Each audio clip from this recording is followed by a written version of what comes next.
sir. All right, thank you. Mr. President, welcome to Canada. Thank you. It's a great honor. Happy birthday. A few days short.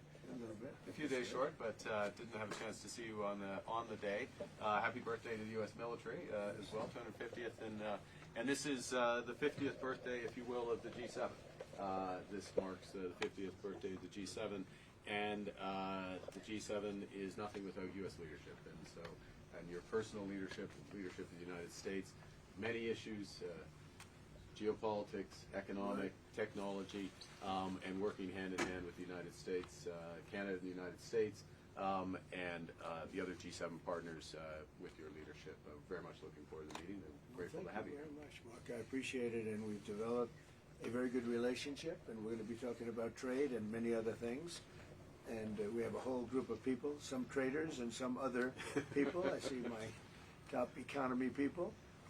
But we have a very talented group of people, and you do too, and I know they work together very well. I look forward to that. The G7 used to be the G8. Barack Obama and a person named Trudeau didn't want to have Russia in, and I would say that that was a mistake, because I think you wouldn't have a war right now if you had Russia in, and you wouldn't have a war right now if Trump were president 4 years ago. But it didn't work out that way. But it used to be the G8.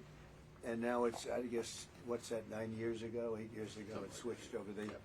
They threw Russia out, which I claimed was a very big mistake. Even though I wasn't in politics then, I was very loud about it. It was a mistake in that you spend so much time talking about Russia, and he's no longer at the table. So it makes life more complicated. But you wouldn't have had the war.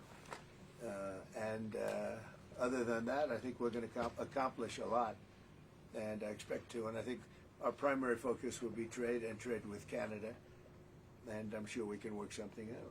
Yeah, very good. Thank you very much. Yeah, so much. Thank you very much. Mr. President, holding up a deal with Canada? Say it. What is holding up a deal with Canada from your perspective? It's not so much holding up. I think we have different concepts. I have a tariff concept, and Mark has a different concept, which is something that some people like. But we're going to see if we can get to the bottom of it today. I'm a tariff person. I've always been a tariff. It's simple, it's easy, it's precise, and it just goes very quickly. And I think Mark has a more complex idea, but also very good. So we're going to look at both, and we're going to see what we're going to come out with something. Hopefully. Mr. President, do you think a deal is achievable within days, within weeks? Is there that kind of runway? Yeah, it's achievable. Both parties have to agree. Yeah, sure. Mr. President, have you heard any signals or seen any messages from intermediaries that Iran wishes to de-escalate the conflict? Yeah. What have you heard? What have you heard from the Iranians? They'd like to talk, but they should have done that before. I had 60 days, and they had 60 days, and on the 61st day, I said, we don't have a deal. They have to make a deal, and it's painful for both parties, but I'd say Iran is not winning this war, and they should talk, and they should talk immediately before it's too late. And what would you say, in your opinion, what would it take for the U.S. to get involved in this conflict militarily? I don't want to talk about that. And you mentioned Putin. Do you think that he should have a seat at the G7 today, that it should be the G8? I'm not saying he should at this point, because too much water's gone over the dam, maybe. But it was a big mistake. Obama didn't want him, and the head of your country, the proud head of your country, didn't want him. This was a big mistake. You wouldn't have that war.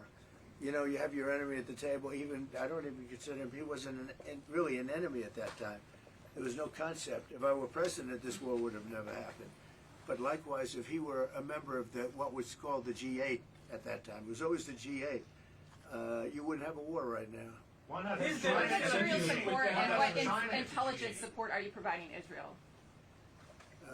We've always supported Israel. We have for a long period of time, strongly. And Israel's doing very well right now. Why not have China at the G8? Why not have China here, the biggest economy in the world after the United States? Well, it's not a bad idea. I don't mind that. If somebody wants to suggest China coming in, I think we suggest. But you want to have people that you can talk to. You know, they don't talk. Putin speaks to me. He doesn't speak to anybody else. He doesn't want to talk. because he was very insulted when he got thrown out of the G8. As I would be, as you would be, as anybody would be. He was very insulted. And, I mean, he was thrown out by Trudeau, who convinced one or two people, along with Obama. He was thrown out, and he's not a happy person about it, I can tell you that. He basically doesn't even speak to the people that throw him out, and I agree with him. On immigration, why are you ordering ICE to target Democratic inner cities? What's behind that? I don't know what you're saying. You did a post last night where you said you want ICE to really target Democratic. Yeah, I want them to focus on the cities, because the cities are where you really have what's called sanctuary cities, and that's where the people are. I look at New York, I look at Chicago. I mean, you got a really bad governor in Chicago and a bad mayor, but the governor's probably the worst in the country, Pritzker.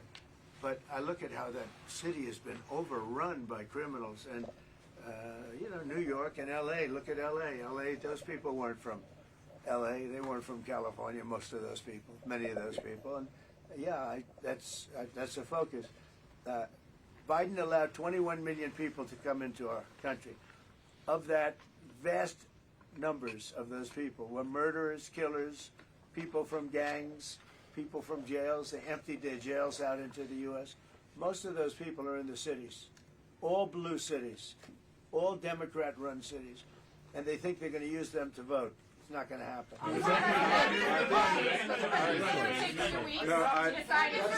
That's it. Thank you. If you don't mind, I'm going to exercise my role, if you will, as G7 chair, since we have a few more minutes with the president and his team, and then we actually have to start the meeting to address some of these big issues. So Thank you. Thank you, media. Let's go. Go. Up. Thank you. That's it. That's it. Thank you very much. Out. Go, guys. Out. Thank you. Katie, let's go. Out. They don't want to. Thank you. Okay. Mr. President, are you seriously considering guys are headed out? Let's go. Thank you very much. Okay. Let's go. Here we go.